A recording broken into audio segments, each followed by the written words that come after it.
Hello guys, welcome back to my channel. आज हम राजस्थान में मरुस्थल के बारे में पढ़ेंगे और देखेंगे इसका विस्तार कहाँ कहाँ पर है, इसके विस्तार को, और ये फैला हुआ किधर है, इसमें कौन कौन सी वनस्पति पाई जाती है और इसमें टीले वगैरह भी मिलते हैं, वो किस किस आकार में मिले हैं, इसके बारे में हम आज जानेंगे। देखिए फ्रेंड्स, सबसे पहले हम राजस्थान में मरुस्थल का विस्तार जब देखेंगे तो इसका क्षेत्रफल देखेंगे कि ये कितने क्षेत्रफल पर फैला हुआ है। ये 1,75,000 वर्ग किलोमीटर क्षेत्रफल पर फैला हुआ है। हमारे राजस्थान का मरुस्थल फ्रेंड्स कितने क्षेत्रफल पर फैला है? 1,75,000 वर्ग किलोमीटर क्षेत्रफल पर फैला हुआ है। राजस्थान के कितने प्रतिशत भूभाग पर इसका विस्तार है? तो इसका विस्तार ओनली मरुस्थल का विस्तार 61.11% क्षेत्रफल पर इसका विस्तार है। और यहीं पर ही मरुस्थल में देखो पानी की कमी है, इसके लिए हमारी सरकार ने इंदिरा गांधी नहर परियोजना यहाँ लाई है, जिसके थ्रू यहाँ जल की आपूर्ति कराई जा रही है। नेक्स्ट देखिए, राजस्थान की कितनी प्रतिशत जनसंख्या यहाँ निवास करती है? तो यहाँ पर 40% जनसंख्या यहाँ निवास करती है, क्योंकि यहाँ मरुस्थल में हम ये तो नहीं कह सकते कि बिल्कुल लोग नहीं रहते हैं, लेकिन 40% लोग यहाँ रहते हैं। इसकी औसतन ऊंचाई देखिए, अब हमारा मरुस्थल है तो ऊंचाई पर तो है ही, तो समुद्र तल से लेकर के इसकी ऊंचाई 150 से लेकर 300 मीटर तक ऊंचा है।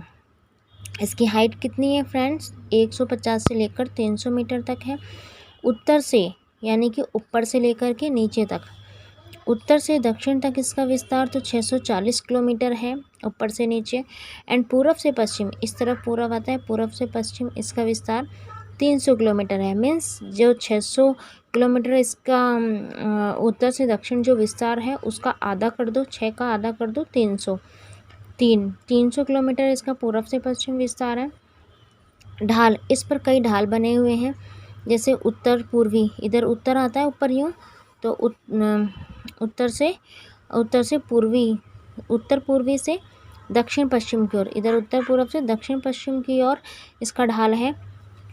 ये देखिए फ्रेंड्स, यहाँ मैंने डायग्राम से बता रखा है, ये उत्तर पूर्व है और ये दक्षिण पश्चिम, इस तरफ इसका ढाल है। लेकिन पवनों की दिशा पूछेगा तो पवनों की दिशा इसके ढाल के विपरीत है। जब भी कोई पवन चलती है तो यहाँ इधर अरब सागर पड़ता है, भारत के इधर पश्चिम साइड में अरब सागर है।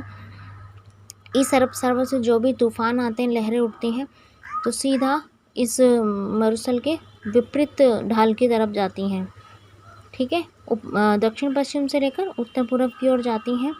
और इधर देखिए, रेगिस्तान का मार्च, अर्थात रेगिस्तान का मार्च का अर्थ ये होता है कि वे रेगिस्तान जहाँ उसके मूल स्थान से अन्य स्थानों की ओर फैलना या बढ़ना रेगिस्तान का मार्च कहलाता है। कहने का मीन्स है कि जो मरुस्थल फैला हुआ है, वो जैसे मान लो मरुस्थल इतने क्षेत्र में फैला हुआ है, अब मरुस्थलीकरण के कारण ये बढ़ेगा भी तो सही ना, आगे इसका विस्तार होते जाएगा, तो इसे क्या कहेंगे हम? रेगिस्तान का मार्च। दिशा, इसकी दिशा जो है राजस्थान में दक्षिण पश्चिम से उत्तर पूर्व की ओर, अभी जैसे मैंने बताया इसकी जो पवनों की दिशा है वो दक्षिण पश्चिम से लेकर उत्तर पूर्व की ओर इसकी दिशा है। संबंधित राज्य से कौन कौन से राज्य ग्रसित हैं इस मरुस्थल से? जैसे पंजाब है, हरियाणा है, और पंजाब हरियाणा इसमें ज़्यादा फैला हुआ है मरुस्थल। और सर्वाधिक अगर पूछ ले क्वेश्चन, सबसे ज़्यादा मरुस्थल कहाँ, मतलब मरुस्थल में कहाँ कहाँ है, तो मार्च से लेकर के जुलाई के मध्य इसमें सबसे ज़्यादा हवाएं चलती है और रेतीली मिट्टी ज़्यादा पाई जाती है, लॉस। ठीक है, नेक्स्ट देखिए फ्रेंड्स, इसमें मरुस्थल में वर्षा की जो मात्रा है वो अधिकतम 50 सेंटीमीटर रहती है। जो मरुस्थली क्षेत्र है, जैसे ये मरुस्थली क्षेत्र है, यहाँ पर देखिए, यहाँ जो वर्षा की मात्रा है ये 50 सेंटीमीटर होती है इस साइड में। प्रमुख मिट्टी, यहाँ जब मरुस्थल है तो मिट्टी यहाँ गीली तो होगी नहीं, रेतीली होगी, बलुई होगी। तो रेतीली, क्योंकि सूखा है ना, सूखे के कारण वो कैसी हो जाती है? टूट टूट के रेतीली, बालू या बलुई, इसी को एरिडोसोल्स भी कहते हैं। और इसमें फसलें कौन कौन सी होती हैं? फसलों का उत्पादन होता है, जैसे सूखे, जिनको पानी की कम आवश्यकता होती है, ऐसी फसलें यहाँ पाई जाती हैं। बाजरा, ज्वार, गंवार, मक्का, चना, मूंगफली, आदि मोटे अनाज की फसलें पाई जाती हैं। जिनका अनाज बिल्कुल मोटा होता है ऐसी फसलें यहाँ पाई जाती हैं। अब हम वनस्पति की बात कर लेते हैं। वनस्पति मरुद्भिद वनस्पति पाई जाती है। इसी को रासायनिक भाषा में वनस्पतिक भाषा में इसको कहते हैं जीरोफाइट्स। मरुद्भिद वनस्पति पाई जाती है और जीरोफाइट्स भी इसी कहते हैं। अर्थ होता है इसका कि मरुस्थलीय प्रदेश में मिलने वाली जो वनस्पति होती है उसी को हम मरुद्भिद या जीरोफाइट्स वनस्पति कहते हैं। अब इन वनस्पति की विशेषताएं क्या क्या होती हैं, कैसी हमें दिखाई देती हैं, तो देखिए जड़ें अत्यंत लंबी होती हैं क्योंकि नीचे रेतीली मिट्टी में बहुत लंबी लंबी जड़ें चली जाती हैं और गहरी होती हैं। तना मांसल युक्त मतलब गुद्देदार होता है, मोटा मोटा सा होता है ना, गुद्देदार होता है। पत्तियां अत्यंत छोटी होती हैं, बिल्कुल छोटी छोटी पत्तियां होती हैं जैसे खेजड़ी की होती हैं। और नागफनी का देखा होगा आपने, नागफनी के पेड़ में भी कमी पत्तियां पाई जाती हैं, कांटों में रूपांतरित हो जाती हैं। खजूर, बबूल, नागफनी, शुभ बबूल, खेजड़ी, गवारपाठा, केर, बेर और आँख में होता है आंकड़ा, आँख को आंकड़ा भी कहते हैं। आंकड़े और जाल के वृक्ष यहाँ बहुतायत मात्रा में पाए जाते हैं। नेक्स्ट देखिए प्रमुख घास। यहाँ पर घास कौन कौन सी पाई जाती है, तो सेवण, दामन, मुरात, अंजन, बुर, सुगनी, ऑलवेरी, मोबिया, ये सभी क्या है, घासों के नाम हैं। मरुस्थलीय प्रदेश में घासों के नाम हैं। मरुस्थलीय प्रदेश में घासें पाई जाती हैं। यहाँ से क्वेश्चन बहुत ज़्यादा पूछा जाता है फ्रेंड्स। पूछ लेता है सेवण, धामण, मुरात, अंजन, बुर, सुंगनी, ऑलवेरी, मोबिया, कोई से भी 4 या 5 नाम दे देगा, पूछ लेगा ये क्या है, तो ये मरुस्थलीय प्रदेश में पाई जाने वाली घासें हैं। गाय, यहाँ पर गाय की नस्लें कौन कौन सी पाई जाती हैं, तो देखिए फ्रेंड्स गाय की नस्लें यहाँ थारपारकर गाय और साहिवाल नस्ल और राठी नस्ल की गाय यहाँ पर पाई जाती हैं।